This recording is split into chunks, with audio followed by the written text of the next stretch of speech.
Donc le projet est composé d'une maison qu'on a réalisée donc avec le 7K de Marty Michel. Et le deuxième projet que je vous propose, c'est de réaliser devant la maison l'équivalent d'un petit jardin. Et pour ce faire, je vous propose de réaliser un motif en log cabine. Donc, on va utiliser la règle de Marty Michel permettant de réaliser des log cabines. Il existe 4 règles différentes, chacune composée de 2 tailles. Et le modèle que nous, on va utiliser, c'est la référence 82-27 qui, d'un côté, comporte la log cabine pour réaliser des bandes de 1 inch et de l'autre côté comporte le log cabine pour réaliser des bandes de la moitié, donc 0,5 inch. Nous, celui qu'on va utiliser, je vous propose d'utiliser ce côté-là, le plus fin.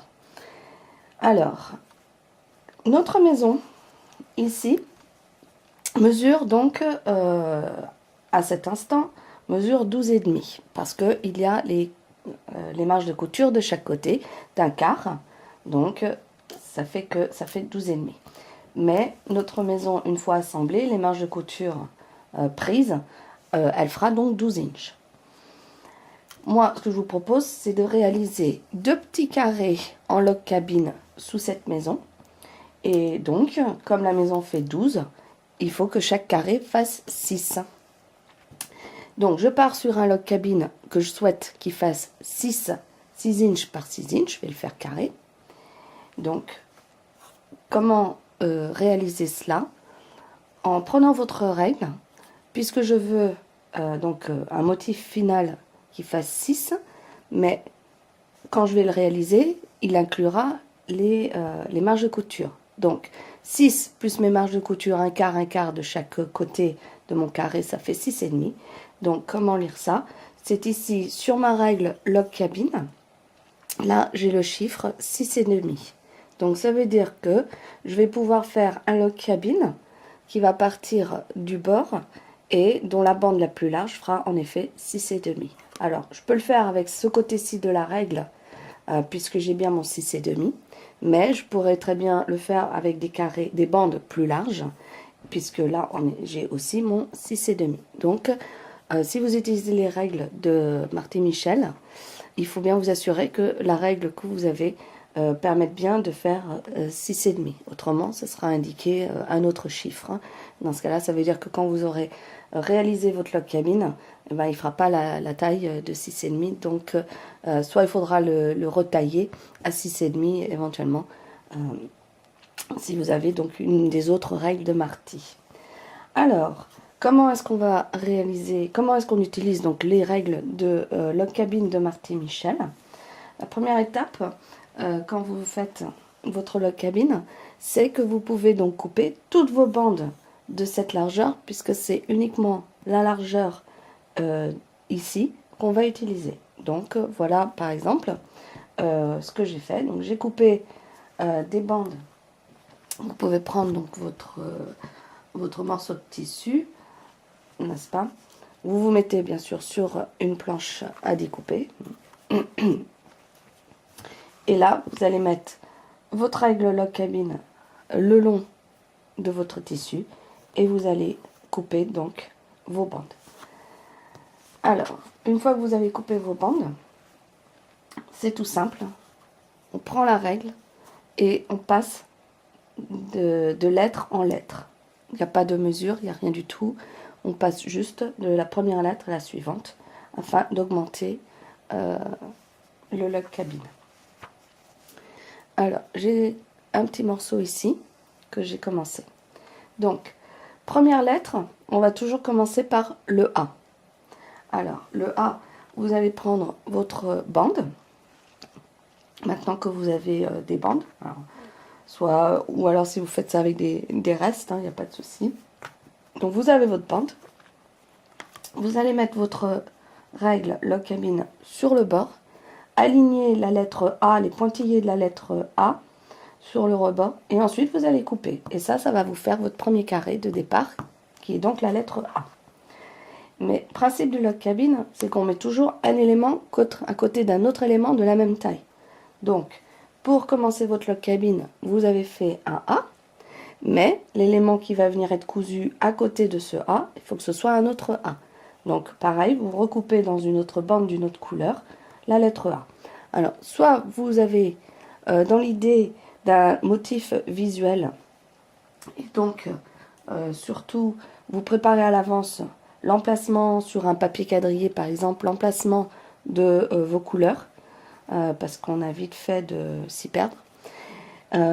Ou alors vous y allez totalement au hasard, comme ce que moi j'ai décidé de faire, c'est-à-dire j'ai étalé mes couleurs et au fur et à mesure je prends toujours une couleur qui n'est pas sur le dernier emplacement.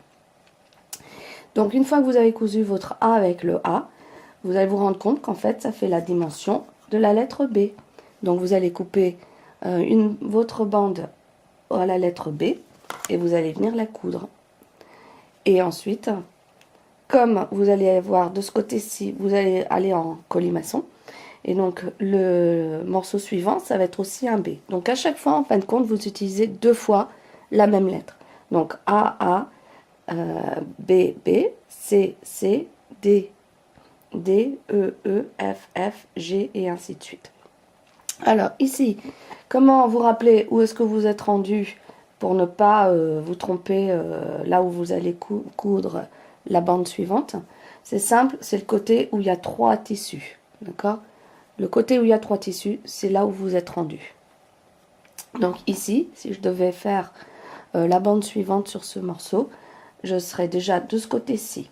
Alors, si vous ne me rappelez plus à quelle lettre vous êtes rendu, dans ce cas-là, vous placez votre règle log cabine dessus, et là, je vois que je suis rendue à la lettre G.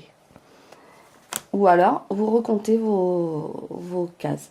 Donc là, j'ai A, B, C, D, E, F, G. Donc, en effet, la suivante, c'est un G, puisqu'il faut mes lettres 2 fois. Donc là, ça va être un G. Alors, une fois que vous avez fait, donc à chaque fois, là, je suis rendue à 4 inches. Ici, c'est marqué 4 inches. Le G, c'est un 4 inches. Donc, il faut que je fasse ça. Bah, tout simplement jusqu'à ce que j'atteigne le 6,5. Le 6,5 sur ma règle ici, c'est la lettre L. Donc je vais augmenter mon log cabine jusqu'à ce que j'atteigne la lettre L. Alors, principe donc des gabarits de Marty-Michel, c'est que ça inclut la marge d'1/4 inch. Donc surtout bien avoir votre pied d'1/4 inch sur votre machine et au dos. Comme ici, votre bande, elle fait 1 inch de large. Et quand vous allez mettre 1/4 inch de chaque côté de couture, bah, 1/4 plus 1/4, ça fait 1,5. Et votre bande faisant 1 moins 0,5, il vous reste 0,5. Donc, il s'avère que si vos marges de couture sont bien faites, en fait, elles viennent s'écraser exactement l'une contre l'autre. Et donc, vous allez obtenir donc de ce côté-ci une bande qui fait bien 0,5 inch de haut. Alors, vous allez continuer donc, comme je dis, à ajouter vos bandes.